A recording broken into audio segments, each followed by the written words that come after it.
CMON will never have a Kickstarter board game ever again. Well, at least not for a while. They have signed exclusively to GameFound. It is a big deal worth millions and millions of dollars. Let's talk about what actually goes on when it comes to deals that last millions and millions of dollars. Let's talk about GameFound. Let's talk about Kickstarter. There's a lot that's going to be affected by this deal when it comes to GameFound's continued pursuit of exclusive deals with publishers. What that means for the industry as a whole, what it means for the hobby that you enjoy and love.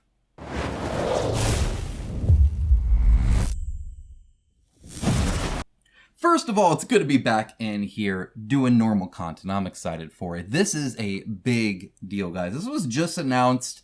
Polygon made this article February 16th, so just a couple days ago. And since then, I've watched Board Game Co's video. I'll link down to that, obviously, in the description below, as well as this link. And, of course, CMON's, I said CMON, but I think they want to be CMON now. You never know with these companies. I think they changed it 3 times now. CMON's Song of Ice and Fire Tactics, they have a miniature skirmish game. I'll link down to that below. It's almost at 1 million, still 4 days left. And of course, it gets advertisement and news just like this. It's been mentioned all around. Anytime you're mentioning company, you should mention the campaign they're currently doing. Makes sense. So there you go. Good for them. And I'll cover more on that in a news video coming up soon where I'll go over what's currently available on crowdfunding for you guys and give you my opinion, of course. All right. So we're going to go through this, article real quick. And there's only a few things I'm going to point out here just so you're in the know. So we're all on the same page. And then I'm going to be talking about very specifics. And I'm definitely going to be providing a different way of looking at this than I've seen covered so far. And I've tried to do my research on what people are saying about this stuff. And I definitely have some counterpoints, I believe, to a few sentiments that I've seen kind of repeated, actually, a whole bunch of times. And some insight from other industries on what this looks like. So we'll go ahead and dive on into it. I think it's going to be a good video. And of course, I do still have my fundraiser, at least until the end of February. We are almost at my $8,000 goal. This is to help bring more videos just like this to you guys. So if you appreciate this kind of industry talk and coverage, please do consider donating. It is greatly appreciated. There are also some really cool games I'm going to be giving back to donators as a thank you. Everybody that I can, I'm going to be giving that to. So it's going to be really, really great. But I made 210 videos last year and going to be doing plenty here as well. So in 2024, it's going to be a great year, guys. All right, so here it is. CMON Leaf's Kickstarter will bring its board games exclusively to GameFound. A first-of-its-kind agreement for the crowdfunding platform signals a sea change. Now, it says first of its kind, but I think it's just talking about the scale. They have already signed other exclusive deals. GameFound has been pursuing this. They have been looking at this, and they have been doing this. It's not the first time I've covered this, but this is definitely the biggest one with CMON. This is pretty large, right? Now, it says here that CMON will take its crowdfunding and pre-order business exclusive to GameFound. Now, this pre-order business is interesting. I've not seen this mentioned, and if Alex from Board Game Co. or anybody from GameFound wants to reach out, again, I haven't reached out to them on this yet, so right now I'm just going to speculate, but I have a lot to go over. I want to make sure I put this in so that it kind of helps guide some thought, or at least makes you think about certain things going into this early, so that you react and at least with something that I'm going to say in mind, because I have seen some sentiments that I disagree with. So we'll talk through that. But I'll continue to be in conversation with them, of course, and see what this means, because their pre-order business is different from their crowdfunding. It's been like the Metal Gear Solid, for instance. That was a big one, right? There's been a few Zombicide things as well, where they'll have a pre-order page, and you spend $100 like it was on MGS or whatever, and then you get the board game. And it's not a crowdfunding game. Those are very different. They were using BackerKit. It sounds like they're going to be doing this on GameFound now, which would be something new for GameFound. It's kind of like their Masters of the Universe, right? And I commented on how that was pretty much just a redo. And so I don't know if this means GameFound is doing more in that space when it comes to just pre-order of games as opposed to actually crowdfunding, because those are very different beasts, right? With the different market needs, different requirements, different rules that need to be in place, different tools they need to provide for that. If that means that, that's honestly pretty interesting. And I wonder if CMON's or others are gonna start doing that more often. In fact, that might be part of the exclusive deal. Again, we'll talk about that as well. Then it says here that GameFound has a number of excellent features that our fans have been asking for. This is by David Petrie, the CMON's COO. And really, I think the excellent features that our fans have been asking for really is stretch pay. I don't necessarily have the only pulse when it comes to, hey, what are consumers wanting? What is the buzz? What are we talking about? But as somebody who buys games as well and reads many of your comments, thank you so much, of course, for sharing your opinion. It helps guide me to show you the things that you want to see, hear the things that you want to hear about, all that stuff. So thank you so much. Is Stretch Pay. Stretch Pay is huge for consumers. When it comes to board games, especially crowdfunded board games, I've talked about the pros and the cons of Stretch Pay, but not quite in this way. When it comes to the fact that one of the dangers is it does allow higher pledge levels than normal. In other words, if something isn't healthy for an industry and does need to die off, like too expensive pledges, too big campaigns all at once instead of smaller campaigns that you can actually deliver and all that stuff, right? Stretch Pay helps encourage and prevent any kind of natural flux down from that it normally would. And whether it's you're in a recession, the economy's going bad, board game tastes are changing, anything like that. When it comes to these gigantic multi-million-dollar 16 plus add-ons, major campaigns that a lot of these companies do, if that was supposed to go the way of the dodo bird, now that, post-COVID and price increases and economies and all that stuff, if that just makes sense, Stretch Pay kind of prevents that natural thing from happening, right? Because you can easily spend more when it's in a subscription, right? There are tons of positives to it as well, of course. And I think that's really great that it does allow for a lot of that to actually work for consumers and be manageable and be budgetable and all that stuff. Budgetable. Is that a word? It's a fun word if it is. If it's not, it should be a word. Budgetable. It's very budgetable. Seriously though, I think that's what they're really talking about. There's a whole host of other features. A lot of the features on GameFound are consumer focused, right? I've spoken with developers that have actually seen the back end of GameFound.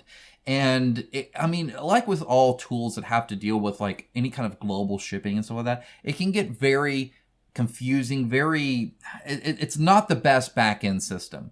I doubt Kickstarter is a great back-end system too. I've not actually personally seen the back-end system of Kickstarter like I have GameFound. But either way, there's a lot of, things to check and, oddities to fit through and stuff like that.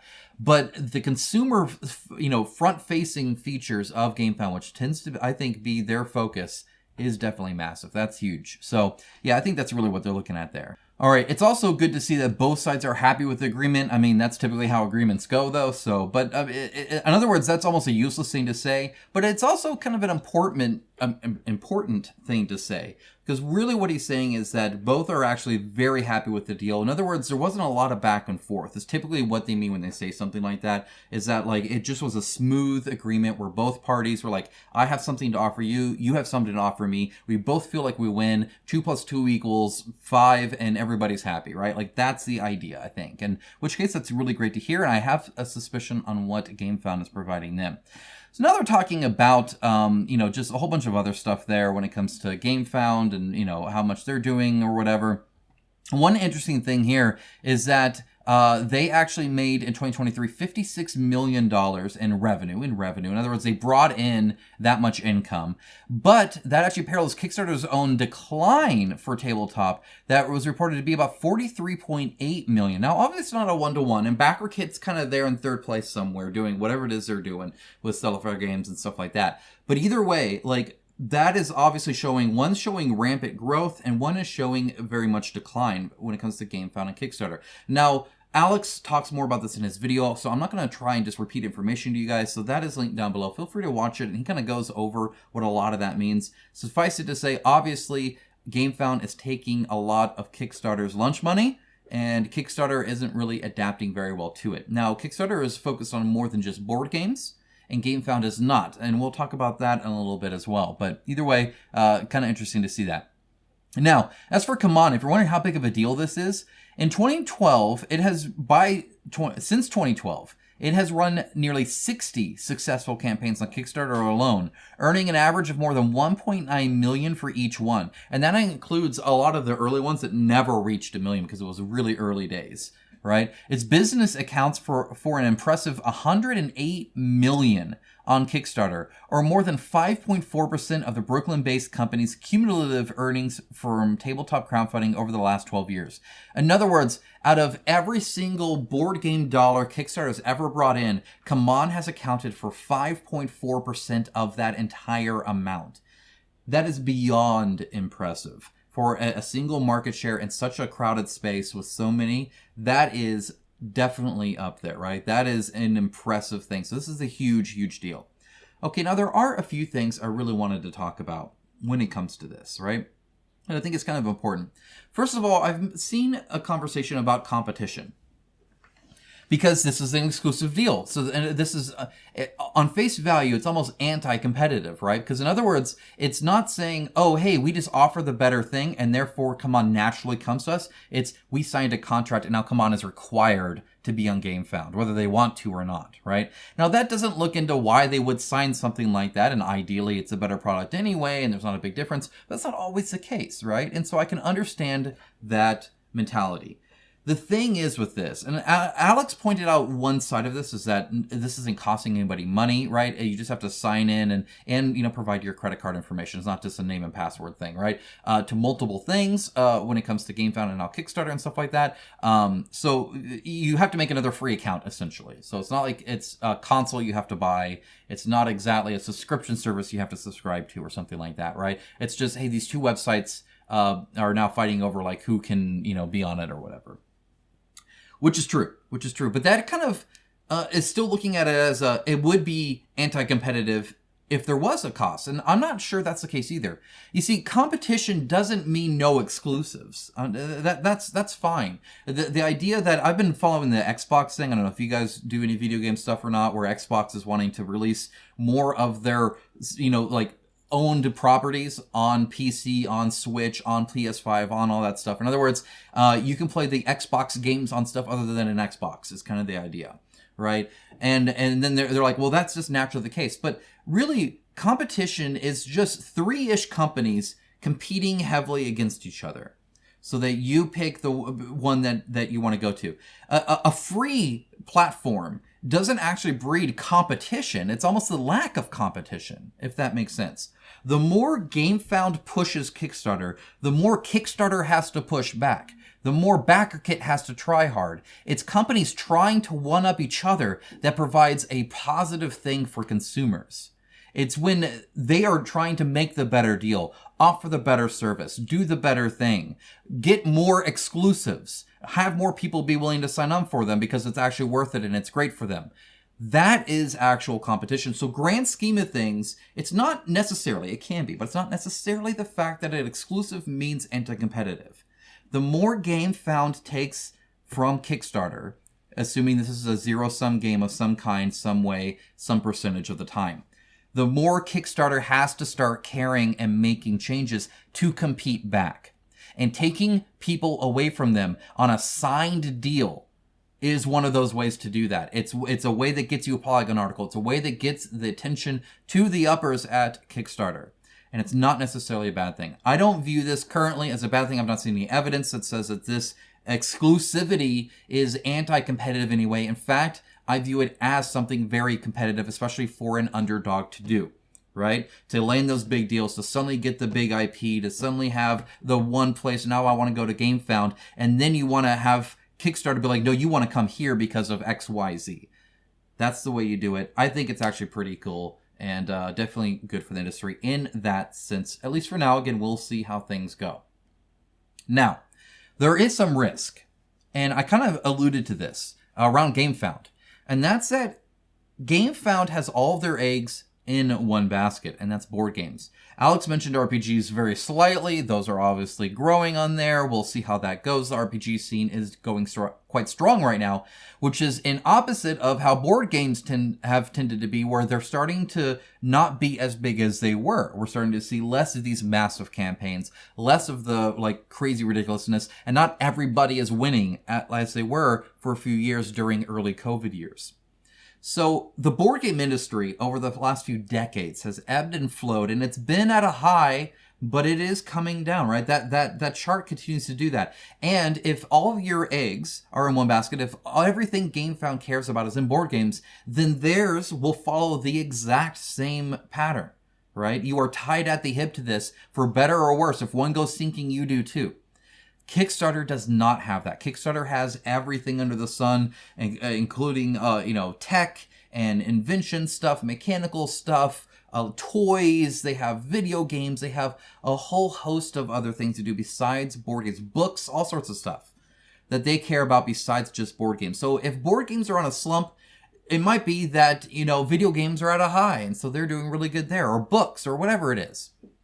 Now, that also makes them less focused, but it does make them a bit safer because they can ride the winds off of the high, the industries that are doing well, instead of just being down on the ones that are doing low, right? So that is something I'd want to see GameFound to start doing, is start diversifying enough in an adjacent, I don't know if 3D printing is a solution or not, maybe give my mini factory a run for the money, but some kind of where the Venn diagram overlaps, right? If it's something totally opposite, then you do have these conflicting things, and one becomes the redheaded stepchild, and it gets kind of messy, and you're just not playing to your strengths. You want to play to your strengths. Right now your strengths are board games. You want to see where you can scope that out to secure the company and make it to where it's not tied to just one single industry like that. My opinion, at least, that's something Kickstarter does have better. That is a risk for GameFound. If Mythic Games keeps bombing up everything and people stop buying crowdfunded board games, guess where that leaves GameFound versus Kickstarter? A lot worse off, right? So that's very important. Okay, one other thing. What I see good about GameFound, one of the things I like, and this is something that I'm not sure I've shared in years with you guys. So if you're new here, this is the first time you've even hearing this, and you've not heard in this context, but it's run by actual gamers that know business, right? That's a very important thing. Back in the video game side of things, right? We've just been watching, Microsoft buy Activision Blizzard, right? And there was Bobby Kotick and all that other kind of stuff, right? There's this precedent right now where a lot of board game companies, especially the big ones, are run by businessmen that don't care about video games. They care about money. They're not even gamers. They don't care, right? In other words, their business is money, not their business is video games. Flash back, right, to the PS2-ish era and before, and a lot of even the larger video game companies were run by who used to be the lead programmer / founder, right? It was video gamers running these board games. I keep saying board games. I'm used to covering board games. Running these video game companies. So it was video gamers that understood video games, that have a passion for video games, that know what gamers want, covering video games, right? Or, making video games. And then we got to the point, and that was and then super early on that was the case. But then you got to the point where these video gamers actually knew business. They knew how to actually run a business. And you had the kind of a very high point in the video game industry where you got really great games that were made by video gamers for video gamers in a way that actually was sustainable, that the companies could do well, that they could sell well, that they knew what sold and what was good. And it was that's like the dream, right? And then eventually it became so good that essentially Suits came in, right? People that just knew money and just wanted to make money. And now video games are a way to money, not their business is video games, right? There's that dotted line versus solid line connection there. Right now, GameFound is that solid line. Well, yes, it is kind of a little weird that they're also kind of super, the same people that own Awakened Realms, and so they're kind of tied at the hip when it comes to the person's in charge interest, right? Obviously, at the end of the day, it's run by board gamers, people who know board games, people who care about board games. Kickstarter is not that. And I love the fact that GameFound is run by board gamers. I think that's fantastic because it means that they actually understand board games. They understand what board gamers want. They understand what makes board games great because they get excited about board games too. It's not just a means for money. Yes, it is. I mean, it's their business.